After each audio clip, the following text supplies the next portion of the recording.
everyone! Today I'll be explaining the Kanban method, demonstrating how I use it in my life, and going into why I think it could be a great asset to you to optimize your productivity.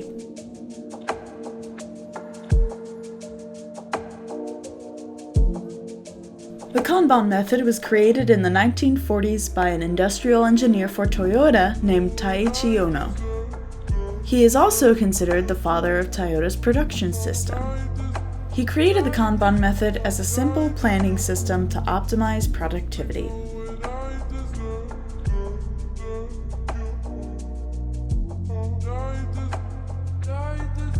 To make a Kanban board, first you typically start with a 3-column grid. However, it does not need to be 3 columns. The first column is a to-do column, the second is a doing column, and the final column is a done column. In the to-do column, you place tasks that you have not yet started. In the doing column, you place tasks that are in progress, and in the done column, you place tasks that you have already completed.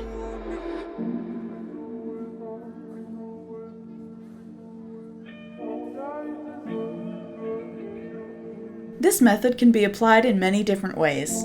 You can use this method to keep track of routine chores or housekeeping tasks. For instance, you can write the chores on post-it notes and move them along as you do them. So you still have to do the dishes, so those will go under to do. You've already made your bed for the morning, so that's done. And you are currently working on cleaning the bathrooms, so that's under doing. The Kanban board method can also be used for making bullet journal spreads or monthly setups. For instance, going back to my pencil planning chat for the month of September, I had several steps that went into creating a monthly setup. So I could still have the rough sketch to do, and that would go under to do. I could be working on the color scheme, so that would go under doing. And I could have already completed the supply selection, which would go under done.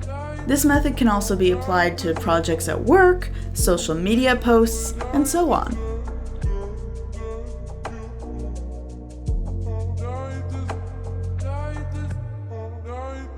Now to go over the different supplies I'll be using in this video as I make my own Kanban board. I will be making a Kanban board on a 9x12-inch piece of construction paper. I'll need a ruler, some washi tape, some post-it notes, a Pigma Micron fineliner, and a Uniball Jetstream ballpoint pen.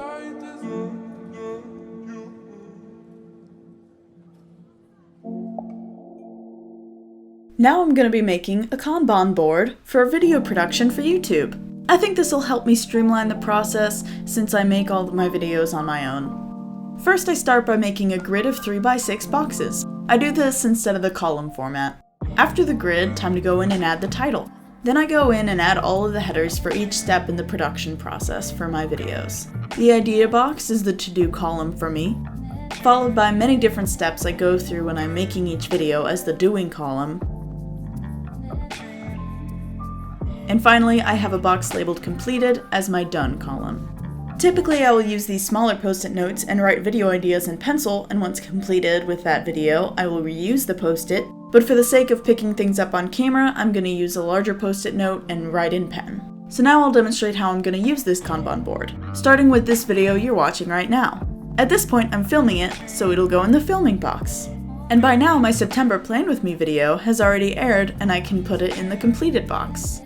And with my October Plan With Me video right around the corner, I would put it in the ideas box so I know to start thinking about that video. And that's how I use my Kanban board for video production. As you can see, the Kanban method can be a very efficient way to maintain your flow of productivity for different projects, and it has the potential to make your life easier and save you a lot of time.